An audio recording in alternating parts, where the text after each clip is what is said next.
ब्रह्मचारी का धर्म तथा यज्ञोपवीत आदि के संबंध में विविध वर्णन। व्यास जी बोले, ऋषियों, आप लोग ब्राह्मणों को शाश्वत फल प्रदान करने वाले अभी कहे जा रहे सनातन कर्म योग को सुने। पूर्व काल में प्रजापति मनु ने सुनने की इच्छा रखने वाले ऋषियों को समस्त वेदों में प्रसिद्ध ब्रह्मा द्वारा बतलाए गए सभी पापों को दूर करने वाले तथा पवित्र ऋषि समूहों द्वारा सेवित इस संपूर्ण कर्म योग को बतलाया था। मेरे द्वारा कहे जाने वाले इस कर्म योग को समाहित बुद्धि होकर आप लोग भी सुने। द्विजोत्तमों, गर्भ से 8वें अथवा जन्म से 8वें वर्ष की अवस्था में अपने अपने गृह सूत्रोक्त विधान के अनुसार यज्ञोपवीत संस्कार से युक्त होकर दंड, मेखला, यज्ञोपवीत तथा कृष्ण मृग चर्म धारण कर मुनिवृत्ति वाले ब्राह्मण बालक को चाहिए कि वह भिक्षान ग्रहण करते हुए गुरु के हित में तत्पर रहकर गुरु के समीप में उनकी ओर देखते हुए वेदों का अध्ययन करे। प्राचीन काल में ब्रह्मा ने यज्ञोपवीत के लिए कपास का निर्माण किया। ब्राह्मणों का यज्ञोपवीत तिहरा होना चाहिए, वह कुश का हो अथवा वस्त्र का हो। द्विज को सदा यज्ञोपवीत धारण करना चाहिए तथा शिखा बांधे रहना चाहिए, अन्यथा वह जो कर्म करता है वह ना किए हुए के ही समान है, अर्थात निष्फल है।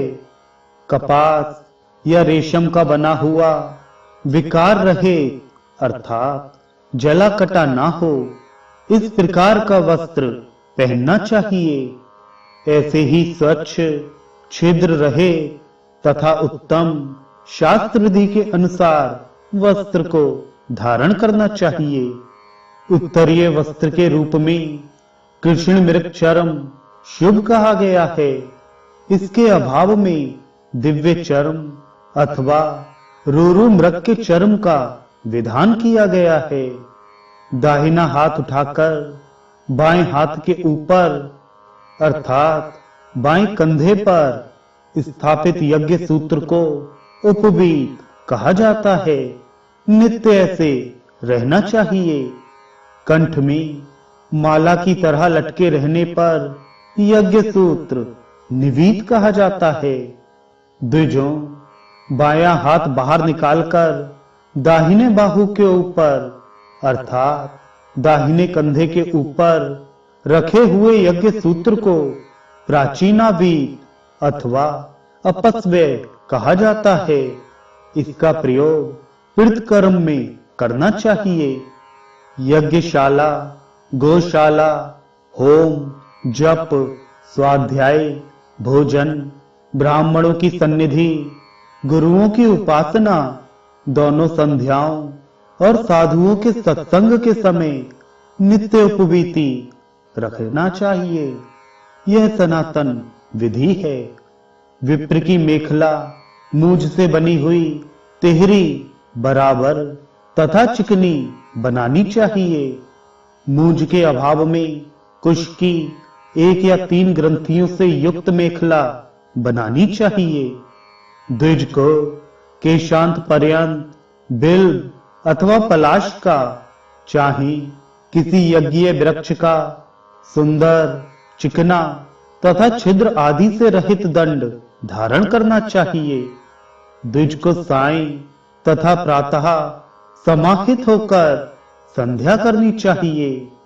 काम, लोभ, भय अथवा मोह से संध्या का त्याग करने से वह द्विज पतित हो जाता है।